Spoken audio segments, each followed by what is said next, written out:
Chapter 6, The City of Fury. Did I absorb the core? After this crazy thought went through Daniel's mind, the first thing he did was to check his body. His skin was no different than it was before. His thin arms and legs were still pale and frail looking. But after touching them, he realized that his skin was as tough as leather. A series of mixed feelings grew within Daniel. He remembered this feeling from when his father used to pick him up or when they arm wrestled. While he was still feeling the changes of his body, it didn't take long for Daniel to fall into depression. He had found a way out of his debt, only to see it disappear the next moment. After getting his bearings and finding the direction towards the city, his eyes fell upon the shadow tracker. A sudden realization thundered in his mind. "The other core!" shouted Daniel excitedly, before dashing towards the panther's corpse.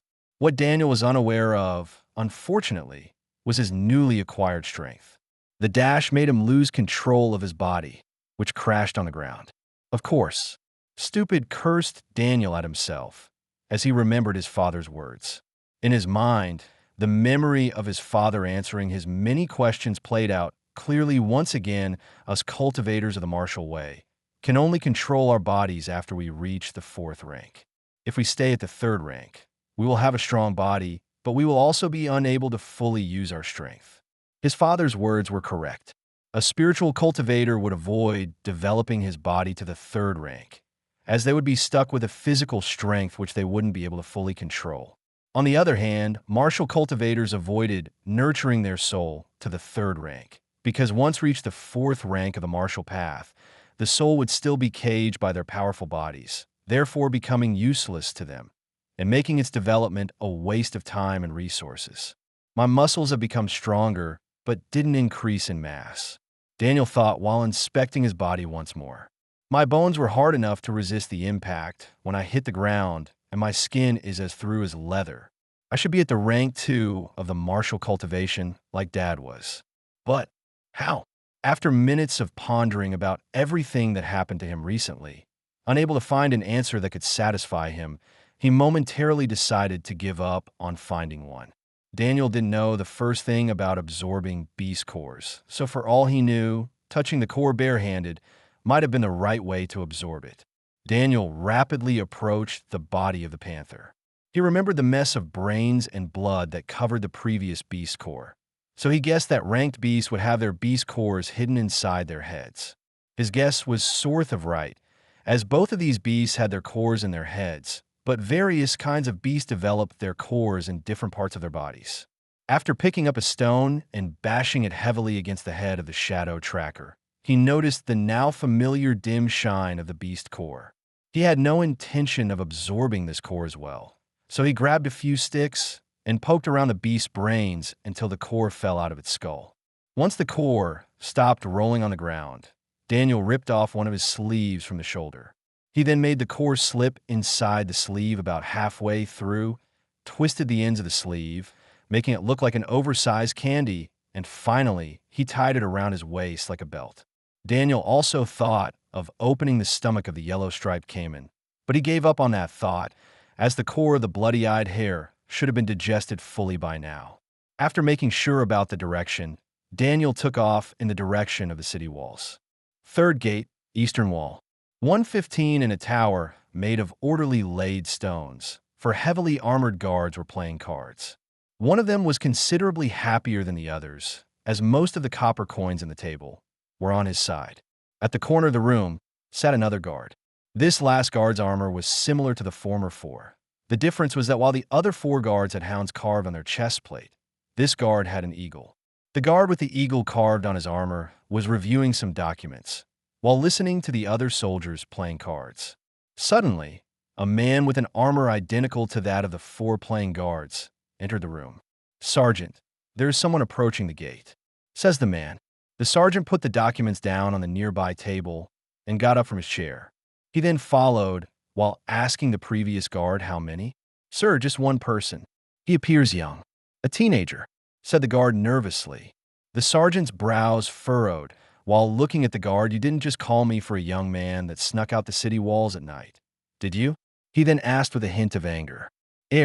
"No, sir. He He seems to be covered in blood, responded the guard, almost in a state of panic. His look turned from one of anger to an inquisitive one, and then into a curious one. All right, show me. Outside of the tower's entrance, on the right, stood a massive gate. The gate had several different smaller gates within, which could be opened based on the space required for the incoming party to pass through. Parallel to it stood a large grid of thick iron bars. In between the grid and the gate, two guards stood still at the far ends, one right outside of the tower's door, while the other stood in front of a massive, wheel-like lever halfway buried into the wall on the opposite side. When the sergeant came out of the tower, he walked right in the middle of the grid and looked through. What he saw was a young man. His height did not exceed 1 meter and 70 centimeters. His clothes were in tatters, one of his sleeves was missing, and he was covered in dry blood. The sergeant looked at the young man for a few seconds, then said, "You better have a good reason for showing yourself at my gate. Covered in blood moreover. What's your name?" "Dunhill," answered Daniel immediately, while feigning tiredness. The guard that was on watch duty and followed silently behind asked Daniel what happened to you. Daniel looked at the guard, still pretending like he could fall unconscious at any minute, and said, "I was hired by a herbalist to find herbs in the forest nearby. When a beast attacked me, I was lucky to have been given a sickle to do the job, or I wouldn't have any other means to defend myself." This story had been prepared by Daniel on the way back. He would never openly admit to have survived the pursuit of a rank 3 beast, nor would he say that he was carrying a beast core of such level. The sergeant's furrowed brows softened slightly. He then looked at the guard on duty and ordered let him through. The guard which was spoken to by the sergeant nodded, and then looked at the one on duty near the big lever. "Lift the grid," he said. The grid was slowly lifted by the guard until it came to a stop 10 meters above the ground. The sergeant looked at the young man, moving closer, and said, "If a herbalist instructed you to harvest herbs, you should have been near the edges of the forest. Why did you come back so late?" Daniel froze for a moment. "Sir, I tried to run away from the beast when I first saw it, but I was too foolish to pay attention in which direction I was running to, so I got lost. I've only managed to find my way and leave the forest minutes ago," responded Daniel nervously. The sergeant said nothing. He simply turned around and went back inside the tower. The guard on watch duty grabbed the keyring that hung at the side of his waist and picked the smaller key from it. He then moved towards the lock, and after a mechanical sound, a door frame appeared in the massive wall-like gate. This door frame was just 3 meters tall and 3 meters wide, enough for 2 people to pass through next to each other. So it was the door that the watch opened for small groups of people to enter the city. Daniel didn't feel safe when passing through the gates. He had been chased by guards right outside of the second gate of the eastern wall. If any of those guards recognized him, he would be done for. His steps, when he entered through the gate, were fast to say the least. He was eager to go back home, see his sister, and clean himself up. The city of Fury wasn't the largest of the kingdom of Carolus, but it wasn't small by any means. Inside its inner walls, millions of people lived divided into different districts. These districts, which were based on social status, were, from lower to higher, the working, the merchant, and the learned district. The working district was the largest amongst the 3 districts. About 3/4 of the entirety of Fier's population lived in the working district. To the northeastern side, there was the industrial sector. Hundreds of plants and factories had been built in the industrial sector, around which the workers, along with their families, lived. In the southern side, the main garrison and training grounds, of which surroundings were housed to most of the guards, low-ranking soldiers, and their families. In the western side of the working district were the slums, house to the poorest of citizens. Lastly, in between these 3 sections were most of the working district's houses, shops, restaurants, and hotels.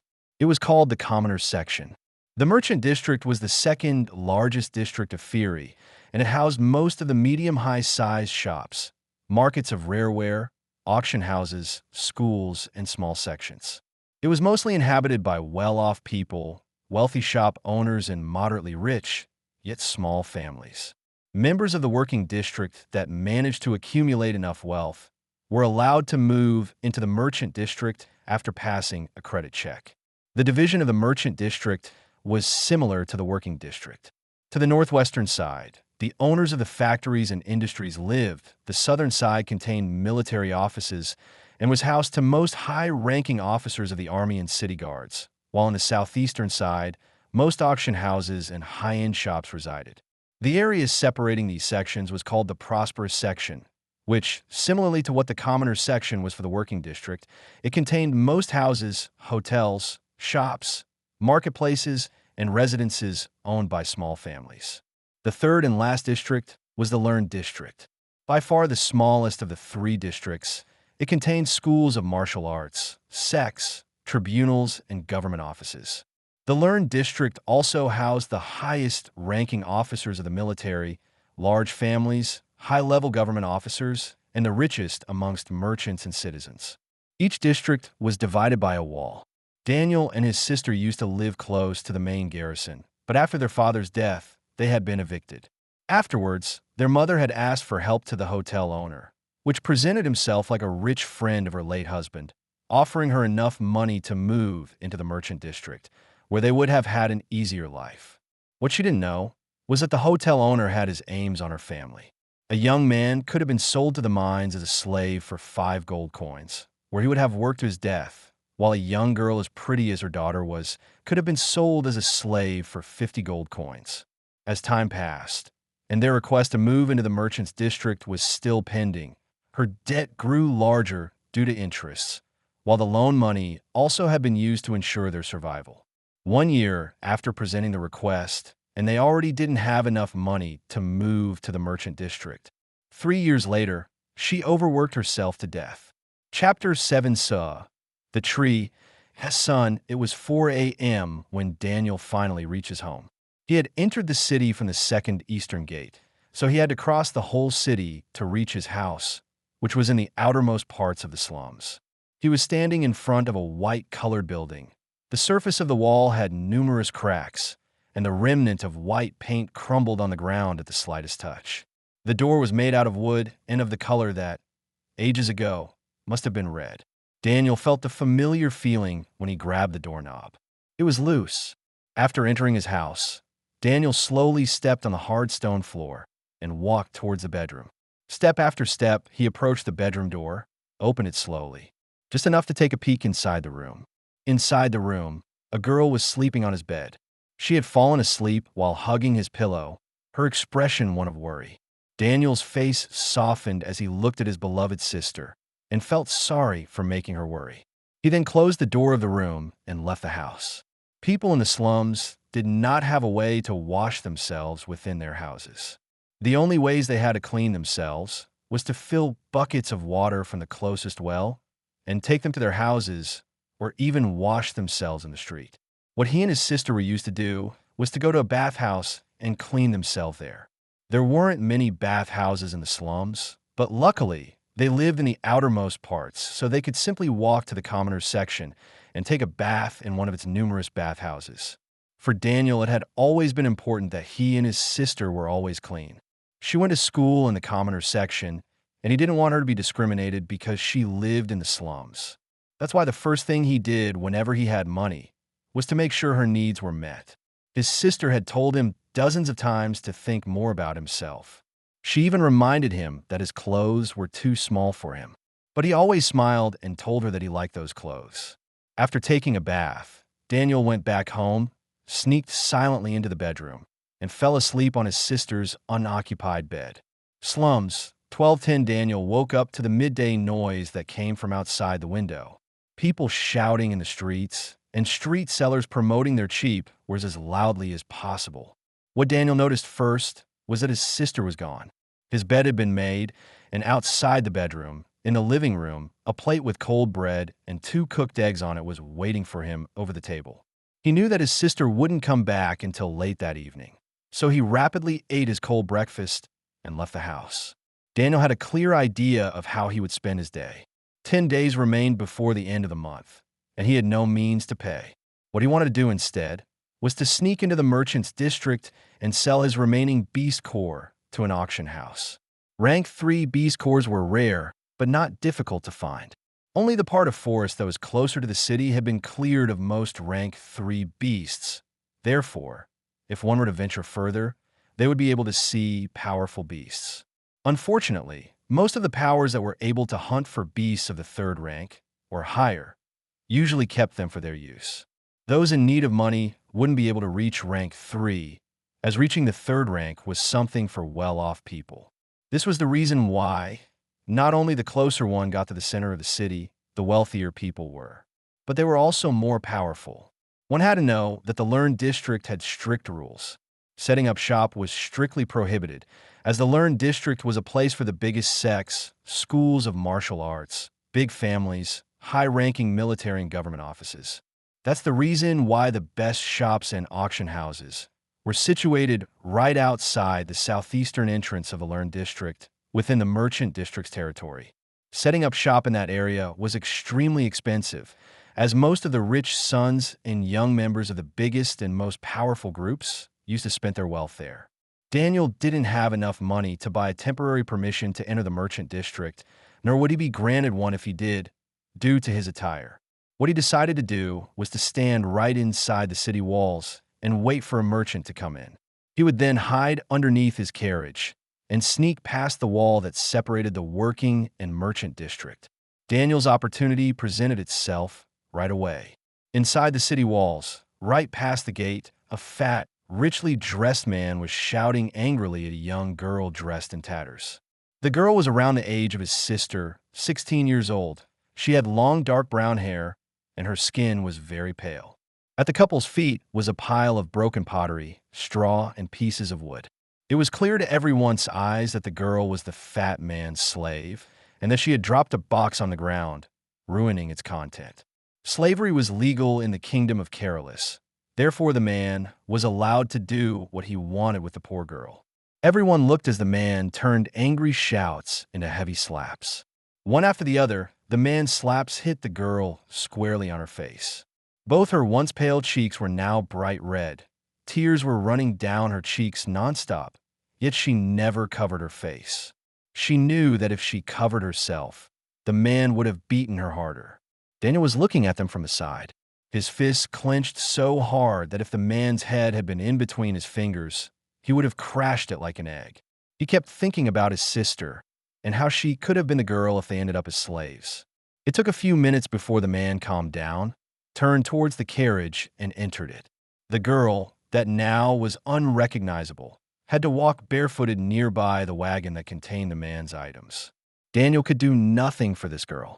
He could try to help the girl escape, but then he would have to take care of her, which for now, he couldn't afford.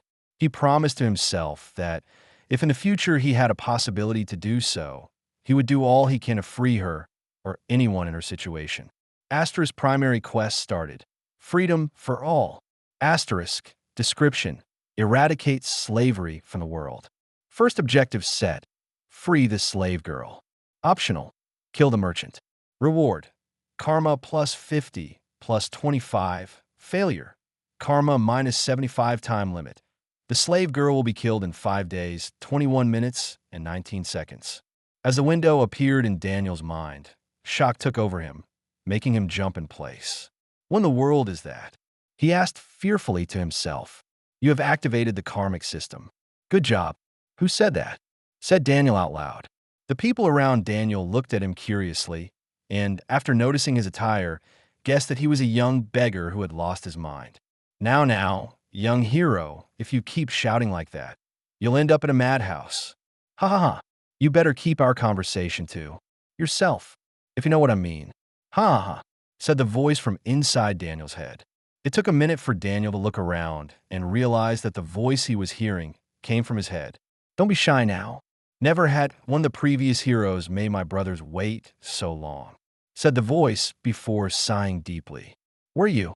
Thought Daniel while trying to compose himself and appear as mentally stable as possible. I am Sua, your karmic system. I'm 1 day old. Not as young as I used to be, I know. Never had a girlfriend either. Haha, said the voice with very little seriousness. Am I going crazy? Said Daniel in his head, yet not exactly asking. Sua cleared his throat audibly and said, not a joker I see. Very well. I am your karmic system, or how those annoying people in the past used to call us, in one of the tree's blessings. Personally, I consider myself Yua's son. His voice then turned serious. Yua grants a blessing to a worthy entity. The blessing then resides within the chosen's body until it takes form. He continued without stopping. A karmic system is a first, to be honest. Most of my brothers ended up in the bodies of powerful cultivators, weapon wielders, and mages. Their systems were based on their deepest desires, so they ended up as overpowering tools for promising humans. Turned egomaniac Sua felt proud about being a unique system. His father had assured him that this boy would have made good use of him. You must have really wanted to free that slave girl if that thought alone activated me, muttered Sua. Daniel was dumbfounded. It took a minute for him to process everything that he had heard. Then, while slowly following the cart, he directly asked, there are a few things that I want to know. First of all, tell me what these quests and objectives are. Then I want to know about those karma points. Humph. Sua cleared his voice. Once more, quests and objectives are the way the system has to impart points to you. You complete the quest, you get the points. Easy, he calmly explained. What do I do with karma points then? Questioned Daniel almost immediately. Simple. You use them to speed up every kind of lengthy process, like absorbing essence form beast cores, learning techniques, or even magic, answered Sua proudly. Daniel was shocked as he heard Sua's answers. He then asked, was it you that made me consume that beast core in the forest? Yes. That was, let's say, trial and error. Good news is, trial uses are free. Sua was embarrassed about that episode, but unfortunately, granted systems weren't born perfect. And now I can guarantee you won't pass out if you absorb another core. Try away. Daniel had no intention of trying here in the middle of the road. He instead asked, how do I know how many karma points I have? Do I have to keep count myself? Before Daniel could obtain an answer, another window appeared in his mind. Dan Heel, Karmic Systems wielder. Age, 14 rank. Early rank 2 of martial cultivation. Early rank 2 of spiritual cultivation karma. 417. Daniel completely ignored the amount of karma points and asked, wait, early rank 2 of spiritual cultivation? Of course, said Sua. As a matter of fact, how was I supposed to know which path would you pick? You were sleeping so happily, so Eve split the essence between the two. At the mention of himself sleeping happily, Daniel got slightly irritated. He then asked, what about those 417 points? I thought you had just woken up. I don't own karma, said Sua with a slightly mocking tone. That karma is the one you've collected in the past 14 years of your life. Daniel took a few moments to absorb all the information he had received. He had a clear idea of how useful this system would be to him. He wasn't a common unranked anymore, and he had a starting capital to invest in himself. This system would make things much easier. After clearing his mind, Daniel asked, do you have any suggestions on how I could complete this quest? I'm glad you've asked, Sua answered. Then, suddenly, a series of windows opened inside Daniel's mind. Chapter 8, Dragon. Breath Auction House. Open approach difficulty. Extreme. Openly steal the slave deed and kill the merchant. Survive the waves of guards. Time limit. 58 minutes and 23 seconds. Requirements. Rank 5 of martial cultivation or rank 4 of spiritual cultivation. Reward plus 200%, 100/150 KP. Stealthy approach difficulty. Hard. Poison the merchant by injection when he comes out of the carriage. Steal the property deed from the merchant's carriage during the commotion. Countdown. 56 minutes and 49 seconds. Requirements. Poison needle. Reward plus 150%, 112 KP. Economic approach difficulty. Easy. Purchase the slave deed at the auction that will be held in the Dragon's Breath Auction House. 5 gold, 60 silver. Pay for the merchant's assassination. 2,500 gold. Cool down. 2 hour, 36 minutes, 19 seconds. Requirements. 2,505 gold and 60 silver. Reward plus 50%, 25/37 KP. None of these are doable, shouted Daniel in his mind. A snort resounded inside Daniel's head. Then Sua's voice could be heard, saying, you are welcome to try whatever you want, The system randomly generates 3 different approaches that, if followed blindly, will ensure success. Daniel gritted his teeth in order to resist from cursing at Sua. He then asked him, how does the system know so much about the merchant? Like where he will be at a certain hour, or what he will do. Daniel was genuinely curious about this. The timings were precise by the second. He could find hundreds of ways to kill the merchant, just by knowing the exact time he would leave the carriage. Are you surprised? Hee hee. To be honest, I'm not sure either. It just knows, said Sua, sounding slightly embarrassed. Daniel kept thinking about the mysteries of the karmic system. Then a question suddenly popped into his mind. Can I see other people's karma? He asked. Before Sua could answer, above the head of every single person around him, a clear number appeared. Is that their karma? Asked Daniel, then said, I assume that the numbers are equivalent to their points. But what's the difference in colors? Red is for negative karma, while green is positive, answered Sua. While walking, Daniel noticed a family walking around. Both parents had green numbers over their heads, while their newborn, which was being held in his father's arms, had a white 0 above his head. Daniel found his chance to sneak into the merchant's carriage an hour later, when the merchant's caravan had stopped in front of Smith's shop. The merchant had left the carriage to deliver a large package, which had left a big empty hole in the orderly placed boxes inside the carriage. Daniel came out of his hiding place and approached the carriage. The slave girl, which had been chained to the carriage, was now looking at him. He looked back at her and said, I don't mean to steal anything. I just need to cross through the wall. He'll leave as soon as we reach the merchant district. I promised. The slave girl didn't look convinced. She thought that he would steal something and that she would have taken the blame for it. Noticing the girl's doubts, he added, I know where he is taking you. He'll try to sell you at the Dragon's Breath auction house. If you keep it secret, I swear that he'll buy you and set you free. The slave girl's eyes opened wide, shining brighter than ever. She had been captured just a month ago, so she still longed to regain her freedom back. Being abused and raped by the fat merchant had been a taste of the life that awaited her, if she would have ended up being sold. At least the merchant saw her as a good of some value, so he didn't treat her too roughly. She didn't want to think what would happen to her if she ended in the hands of someone that considered her no more than a disposable piece of meat. Daniel's promise had lit a spark of hope into the slave girl, which, with tears welling up in her eyes, nodded her head rapidly and allowed him to jump into the carriage. She then covered him with the large sheet used to cover the goods during the journey. The merchant came out just a few minutes later with a bright smile on his face. His eyes landed on the covered goods, then on the slave girl. You are finally making yourself useful, he exclaimed, then entered the carriage and ordered the driver to go toward the market district's wall. After an hour, they had reached the massive gates that separated the commoners section from the prosperous section in the southeastern side of the city. Once crossed the gate, Daniel waited for 5 full minutes before slipping out of the carriage and running into an alley. Daniel couldn't walk in the open with his tattered clothes, so he was forced to traverse the city by sneaking into its various dark alleys. He kept going until he found a marketplace. Nearby this marketplace, a man was unloading capes from the back of a carriage. Daniel was preparing himself to dash toward the carriage, grab a cape, and run away, when suddenly I hope you're not thinking of stealing one of those capes. Stealing gives you bad karma. He heard the voice of Sua say in his mind. What? I'm a pickpocketer.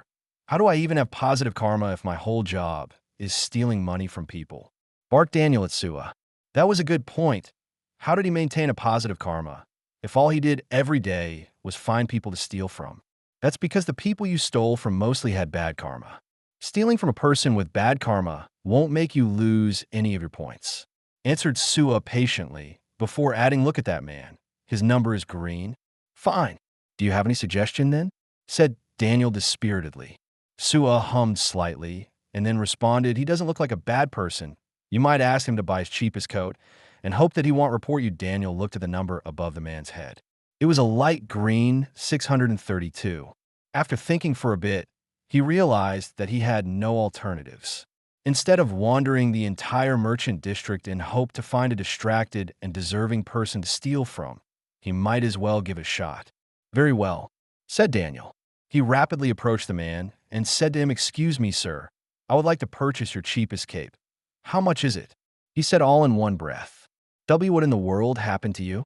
How did you end up like this? Asked the man, slightly shocked by Daniel's appearance. Daniel had a very embarrassed expression on his face. He wouldn't dare to tell him that he just came from the slums, and that his attire had never been a worry to him compared to food. The man noticed Daniel's expression and smiled slightly. He then started to rummage into the back of his carriage and picked some pants, a shirt, a pair of shoes, and a large coat. Then he threw them at him. Sir, I can't afford all of them. Before he could finish, the man interrupted him, saying, Don't worry about it, kiddo. And not doing so badly here. Just take the clothes. Daniel's heart tightened as he tried to record every detail of the face of the man. He then thanked the man deeply and disappeared into an alley. Before leaving, he noticed that the number floating above the man's head had increased from 632 to 652. While changing his clothes, Daniel understood that what his karmic system could be useful for the most was to see through the nature of people. If one could see through the intention of the people around them, they could avoid trouble or know who is deserving of being helped. The man had a stall at the marketplace. He sold clothes for servants and slaves, which house owners would buy in blocks. So for him, separating from a set of clothes wasn't a big deal. Plus, he had always felt bad about earning his livelihood by selling clothes for slaves. Daniel had been given a set of servants' clothes, which included a shirt and a pair of pants made of jute linen, a pair of leather boots, and a dark cape which was large enough to cover their entire body. The clothes fitted Daniel perfectly, which showed how good of an eye the man had for guessing sizes. After changing his clothes, Daniel started walking towards the section FO, the merchant district, which housed most high-end shops and auction houses. As 10 more minutes passed, Daniel started to feel worried. He knew that the time he had to save the slave girl had been 2 hours and 36 minutes. Unfortunately, it took 2 hours and 15 minutes for him to reach this place since the moment the countdown started. Only 21 minutes were left now, and the auction had probably already started. After asking around for a few minutes, he managed to find the Dragon's Breath auction house. The building that appeared in front of Daniel's eyes was huge. It was round-shaped and at least 200 meters wide. Despite its size, the building was fairly short, standing at not more than 20 meters of height. It could be seen from the 2 rows of balconies which were carved inside the walls that it had no more than 3 stories. Nevertheless, each floor was separated from the previous fairly distantly. All around the building, huge white columns had been erected. Each column had been elegantly carved with scenes of dragons and men, and they reached from the ground all the way up to the large ceiling they were holding.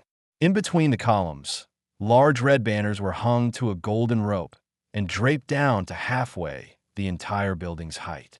Clearly depicted in black on each banner, the outline of a dragon's head with smoke coming out of its nostrils. A large golden door with dragons' heads carved on it stood impressively at the top of a short set of stairs, and on each side of it, 2 guards in plate armor were standing silently. Both of them were heavily armed, with a sword hanging from their leather belts and spears on their hands. Above the door, a large wooden sign had Dragon's Breath Auction House carved in gold. Daniel approached the door, and as he was about to push it open, "Halt! The auction has started already. Entry is denied." He heard one of the guards say vigorously, "I have been sent here by my master to add a last-minute object to the auction. Let me through." Daniel had prepared this lie on his way to the auction house. Nobody would believe that a 14-something years old at the second rank would be able to slay a peak rank 3 beast, so he decided to pretend to have been sent by a more powerful practitioner. Powerful enough to not bother with auctioning a peak rank 3 core himself. The guard looked at Daniel and asked, "What is the item that you wish to auction?"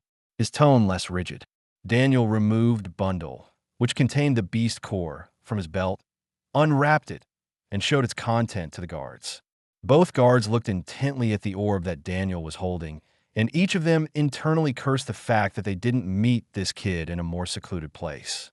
One had to know that both of these guards were at the 3rd rank, and absorbing a peak rank 3 core would help their cultivation greatly, so it wasn't unexpected for them to have thoughts of stealing it. If Daniel could hear either of these guards' thoughts, he wouldn't be surprised, as both of them had a red number which steadily floated right above their heads.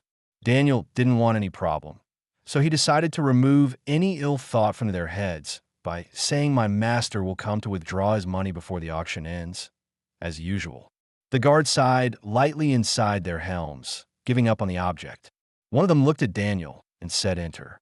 As Daniel entered the building through the door, he immediately noticed three things: a large set of stairs on his left, a second set of doors in front of him from which loud noises could be heard, and a counter behind which a young woman was standing patiently. Daniel approached the counter and said, "I would like to add this beast core to the auction as a last-minute item." The young woman had been surprised by the sudden appearance of the young man, and before she could respond, Daniel added, "It'll also need credit for a purchase." "Not much, just 5 gold and 60 silver. Chapter 9, A New Case. After the young woman behind the desk saw the item that Daniel intended to put up for auction, she said, "Wait here for a moment, please." She then left from a door on the other side of the counter. About 2 minutes later, she came out along with a slightly older woman. This second woman was in her early 30s, had attractive figures, and stood slightly taller than Daniel. She was dressed in a tightly fitting red robe, with a brooch the shape of a dragon's head pinned right where her heart was. The dress did little to cover her curves, which Daniel guessed must have helped her just a few years back in presenting the auctioned items to the public. "This item is a beast core of the peak rank 3. I can ensure that it will be sold for at least 15 gold coins. Once deducted the 10% owed to the auction house, as per rules, your profit should reach about 13 gold and 50 silver. I can offer a credit of the same amount," said the woman all at once. The woman had good nose for business. She had heard of a young man asking for credit, and while staying within the limits of the money, which she knew the young man would earn from the sale, she increased his credit to the max. She was convinced that such a young man would not be able to control his spending impulse once entered the auction, so she gave him the means to spend all of his newly acquired money in the auction house. By doing this, she would appear generous, yet earn more. Daniel smiled brightly and played the part of the innocent young man, but internally, he laughed at the schemings of the woman. "Thank you very much," he said. He had lived in complete poverty for the past 4 years of his life, so when it came to his money, he would never allow himself to lose control. The previous young woman looked at her superior admiringly for a few moments. Then she turned towards Daniel and handed him a small token. "This is your seat number. Please don't lose it. You'll require it to collect your purchases and earnings." On the token was a simple set of letters and numbers which indicated the row and seat. "Enjoy the auction," she then added. Daniel nodded his head at both women. Then he turned towards the large double door and entered. What Daniel saw after he opened the door left him in deep stupor. In front of him was an immense semi-circular room, which seemed to be half of the reason for the round shape of the building. On the ground floor, rows after rows of occupied chairs covered the floor almost completely, numbering in the thousands. 5 rows separated this mass of people evenly into 4 sections. Looking up to the first floor, Daniel noticed a row of what he guessed to be private booths. There were at least 200 of them, and only a few were occupied. On the second floor, only 20 private booths could be seen. Their sizes were as large as 10 booths from the first floor and encompassed the entire stage. Daniel could not guess the amount of wealth a person had to own in order to reserve one of those booths. On the opposite side of the room was a large stage. On this stage, an elegantly dressed man was presenting an item to the public. Daniel had no interest in the item, so he quietly walked towards his seat and waited. "Sua, how long until the girl gets sold?" he asked in his mind. "The girl will be sold in 9 minutes and 29 seconds," answered Sua. Daniel let out a breath of relief as he heard Sua's words. The girl had yet to be put for auction, which meant that he wasn't too late. Time passed slowly as 2 more items of relative high value were auctioned. The first one, which was the item being presented the moment Daniel entered the auction hall, was a small cauldron. This cauldron emanated a powerful alchemical smell, which indicated that it had been used frequently to concoct elixirs and pills. Only a few people from the ground floor bid for this item, which in the end was sold for 25 gold coins. The second item was a spear. This spear was about 2 meters long and had a clear white shaft that seemed to have been made from a large, ranked beast's bones. The spear's blade had an elongated arrowhead shape to it, and its wings were razor sharp. Behind the man, a large rectangular crate was resting on the ground, its length just a bit longer than the spear, and its content was a set of spears identical to the one the man was holding.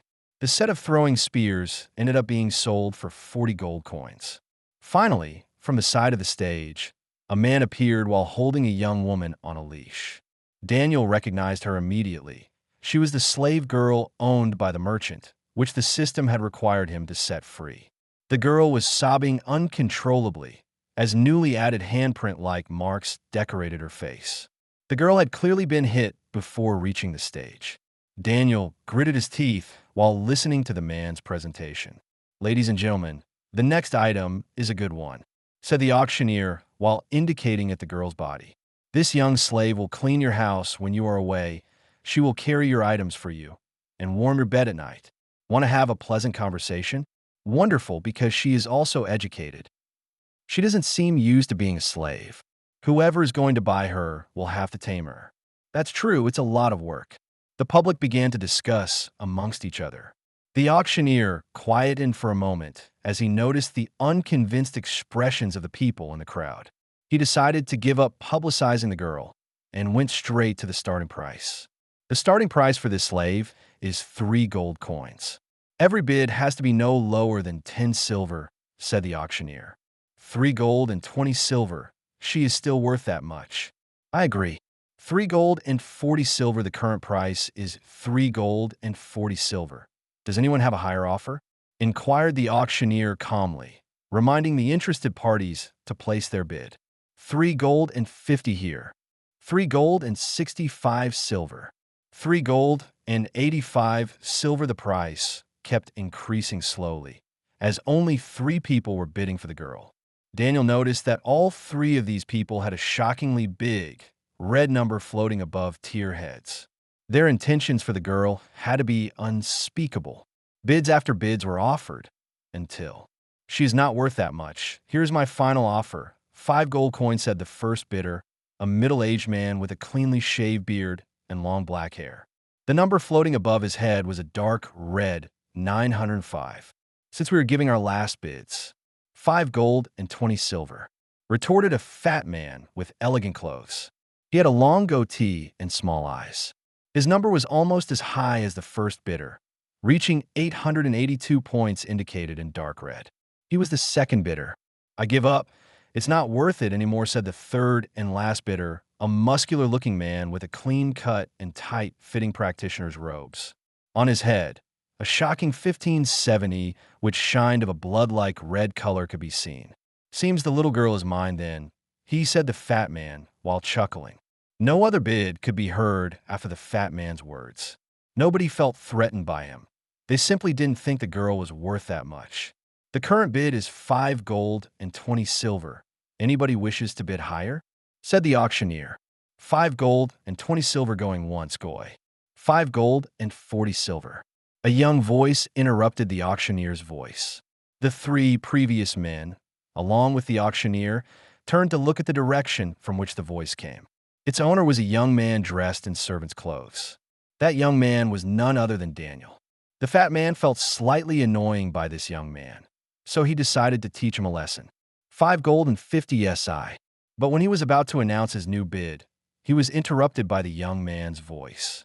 5 gold and 60 silver, said Daniel with a loud voice.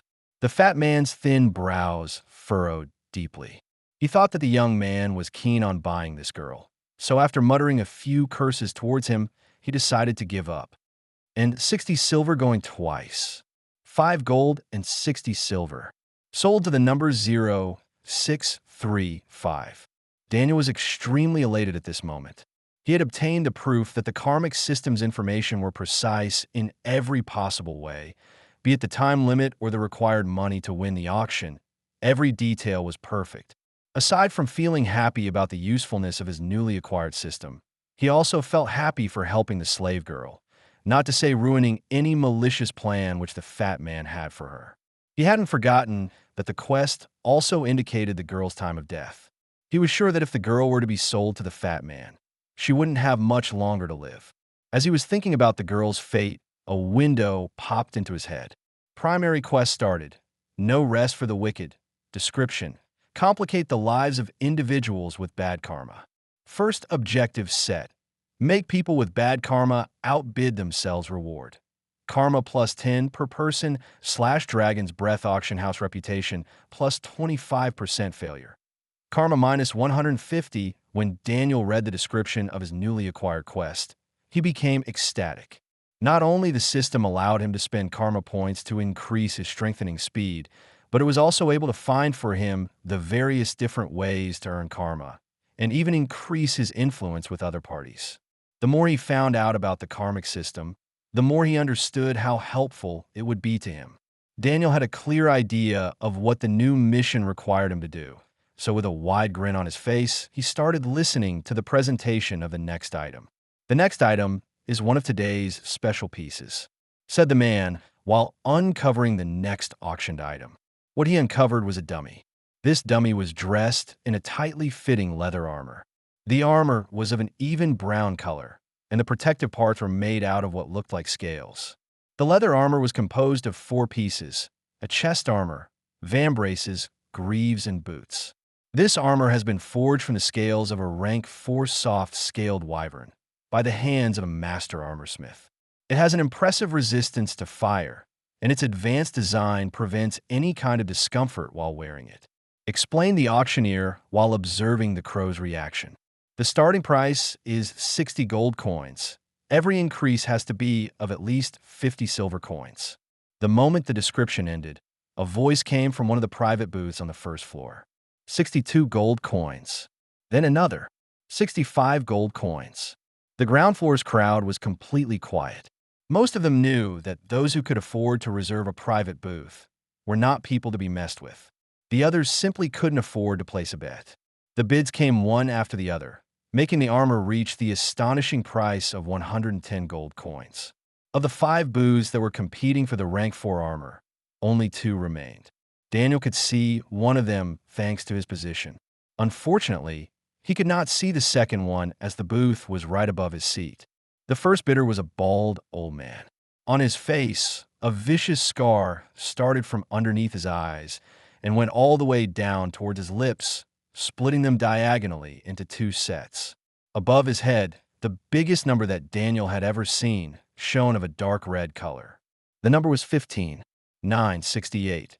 After a few more minutes, the bidding war seemed to slow down significantly until the second party gave up on the item. The only remaining bidder was the scarred old man. Noticing the lack of competition, the auctioneer said the current bid is 138 gold coins, going on, but before he could finish, a familiar voice interrupted him once more. 139 gold coins. Chapter 10, Public Enemy, 139 gold coins. The whole crowd turned to look at Daniel, as the sparkle of conversation was lit once in the hall. 145 gold coins, said the old man. 146 gold coins, retorted Daniel right away. Young man, you are risking it, said the old man angrily. 150, he then said. Daniel raised his voice to bid once more. 151 gold coins enough, shouted the old man angrily, while punching the wooden table next to his chair and turning it into splinters. I am warning you, brat. 165, he then said through a face contorted by rage. Asterisk no rest for the wicked objective completion 5. 88% karma points plus 10 the moment the window appeared in Daniel's mind. He immediately understood that the old man had reached his limit.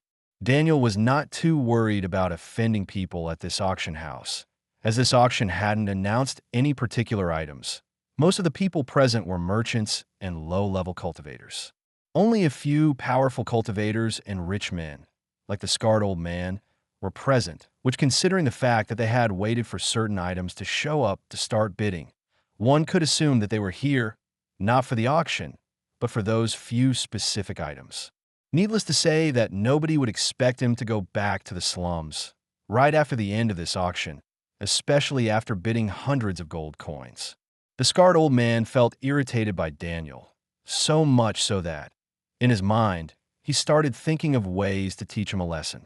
His final decision was to outbid him whenever an item he was interested in would appear. For the people of Fiery, wealth was everything. Strength allowed to control the weak, but at the end of the day, no matter if it was strength, power, or influence, all was related to money. This had been the reason for the division of the population into distinct social classes. For the scarred old man, being tricked by a youngster dressed in servant's clothes that couldn't even afford a private booth was unacceptable. During the auction of every single item after that, when the bidding seemed to have reached an end, Daniel would regularly start a bidding war with the final bidder, increasing the item's price by impressive amounts, and only stopping after the system would update his quest. Asterisk no rest for the wicked objective completion 94, 12% karma points plus 10 at the 16th auction item. Daniel had already made a small army of enemies for himself. Various people had started to outbid any of his bids, although only increasing the prices for other bidders. From an external point of view, Daniel seemed to be interested in every single one of the items. But what made the group of people irritated the most was that this damn brat seemed to be able to read their minds. In fact, whenever they felt happy with the increase in price and waited the young man to overpay for the item, he would instead give up on it, making them pay for an item they didn't want it to begin with, or force other people to purchase the item instead. The total number of auctioned items comprised by the quest was, including the leather armor, 17. The 17th and last item for the day was Daniel's beast core. Daniel was waiting for this moment.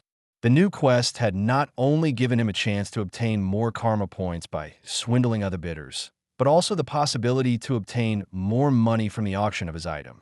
Feigning disappointment, he looked towards his main enemies hatefully before once more directing his eyes on the stage. When the last auctioned item was uncovered, Daniel jumped up on his feet, his expression an elated one, and his fists shut tight as if he had seen a long-lost brother. His actions had caught the eyes of every single person in the hall, especially his enemies. A series of malicious smirks grew on various faces within the crowd. The next item is one you rarely see put up for auction. A peak rank 3 Beast Core. I have no need to remind you all of the importance a peak rank 3 Beast Core has to increase one's cultivation past the 3rd rank. The starting bid is 5 gold coins, and every increase has to be no less than 10 silver koi. 5 gold and 50 silver coins, shouted Daniel animatedly. 6 gold coins, said a man in the crowd. Here, 7 gold and 50 silver. Many had noticed the enthusiasm in Daniel's voice, but while some weren't naive enough to fall for his act, some others, blinded by the outrage of being played by a mere servant, couldn't help but become his victims once again. After a couple of long minutes, the item had reached the price estimated by the auction house of 15 gold coins. However, the bidding war was still far from over. See if I don't put you in your place this time, brat. 20 gold coins, said the scarred old man. Daniel hadn't reached any message from the Karmic System, so he was sure that someone in the crowd was willing to offer a higher price. Therefore, he kept going. 21 gold coins. Your master should have taught you how to respect those above you, servant said disdainfully. A beautiful woman, which was occupying the booth directly opposite to the scarred old man's. This woman was wearing the attire of an elder from a known medium-sized women-only martial arts school, situated in the merchant district.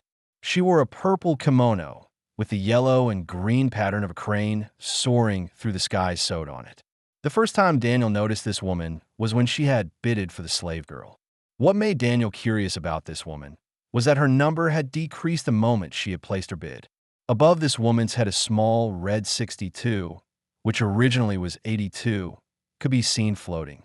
The first time Daniel had noticed the woman's karma, Sua had commented into his head that woman must be very nice to her students, but slightly more brutal to her enemies. Daniel didn't know what her reasons for bidding for the slave girl were. However, he was convinced that they couldn't have been too bad if just by bidding for her, the woman's negative karma had decreased. Unfortunately, her intentions weren't enough, since according to the Karmic System, the girl would be sold for a higher price than the one she had bid, leading to her being killed within 6 days by her new owner. The woman had a bone to pick with Daniel, which had made the price of the rank 4 fan that she wanted to buy increase to almost double the original amount. "24 gold coins," said the woman. Once more, to Daniel's elation, the message didn't appear. 25, he shouted. 25 gold coins and 50 silver, said a middle-aged man with a clean-shaved beard who was sitting amongst the crowd of the first floor. 26 gold coins. Daniel's bids were fast and showed impatience. Of course, this was all an act. He wanted the other bidders to believe that he wanted the item at all costs. 28 gold coins, said the scarred old man while acting enraged, and yet showing a hint of anxiousness. At this point of the auction, most participants were simply trying to bloat the beast core's price in order to have Daniel buy it with a huge loss. They all acted like they needed the object desperately, and yet they were approaching their limits. Some of them even pretended to argue amongst themselves. The scarred old man had placed his ultimate bid. He wanted Daniel to buy the item at almost double its worth. "Come on, brat. It's all yours," he muttered the scarred old man quietly. Unfortunately, what he expected to happen didn't actually happen. His covered grin turned into a hideous one as he noticed the wide smile that had appeared on Daniel's face. Inside Daniel's mind, a series of small windows had appeared. No rest for the wicked objective completion, 100% karma points, plus 10 no rest for the wicked first objective complete. Reward, 170 karma points, / Dragon's Breath auction house reputation, plus 25%. The current highest bid is 28 gold coins. "Is there anyone who wants to offer more?" the auctioneer said before observing the room.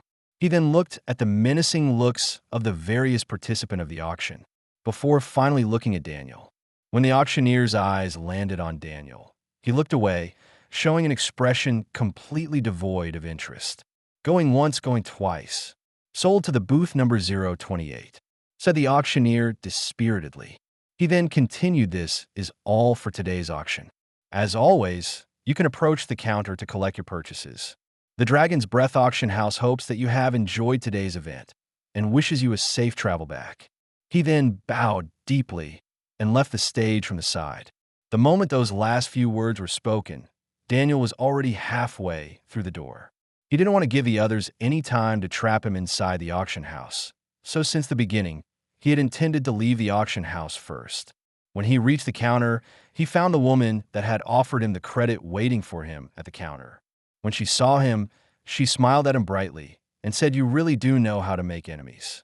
She then handed him a small bag. "In here are 20 gold coins. We've rounded them up for you." Daniel had no reaction to this. He knew that the woman didn't consider him a naive young man anymore, and for a good reason. He had asked for 5 gold and 60 silver coins, and that was exactly what he had spent, not counting how much he had managed to increase the bids for the item he had put up for auction. The woman then grabbed a bell from behind the counter and ringed it 3 times. After a few seconds, the girl that Daniel had originally seen behind the counter appeared from behind a door. Next to her was a girl in ragged clothes. Her ankles and wrists had been chained, making escape impossible for her. That girl was the slave girl that Daniel had bought with the intention of freeing. Daniel took the slave deed and key out of the girl's hands and unlocked the slave girl's binds right away. He then ripped the deed into shreds. The slave girl was too surprised by Daniel's decisive actions. She rubbed her sore wrists and cheeks, and as she was about to thank him, Daniel grabbed her wrist and started heading towards the exit of the building. As the woman noticed Daniel's sudden actions, "You are welcome to come back whenever you want. Have a safe travel back," she said while slightly increasing the volume of her voice as each of her words came out of her mouth. "I wouldn't hold my breath," muttered Daniel as he left the auction house. Going back to this auction house was out of the question for Daniel. The woman had tried to scheme against him from the very beginning, and even after he had made the auction house gain a much larger amount of money in commissions, by increasing bids and making many enemies for himself, they still tried to invite him back to repeat this, despite the dangers he faced. Daniel had no good opinions about the Dragon's Breath auction house. Without giving her a moment to speak, Daniel dragged the girl between alleys, only stopping after reaching a particularly dark one, just a few hundred meters away from the auction house. He then let go of the girl's hand and said to her, "You are free now. Do you have someplace to go?" The girl shook her head gently, her eyes reddening. Daniel took pity on her. He had imagined his sister being in her shoes, and the idea that she would wander the streets until she would be made a slave again was unacceptable to him. Okay, you can stay with me and my sister for a bit. We currently live in the slums, but we will move soon.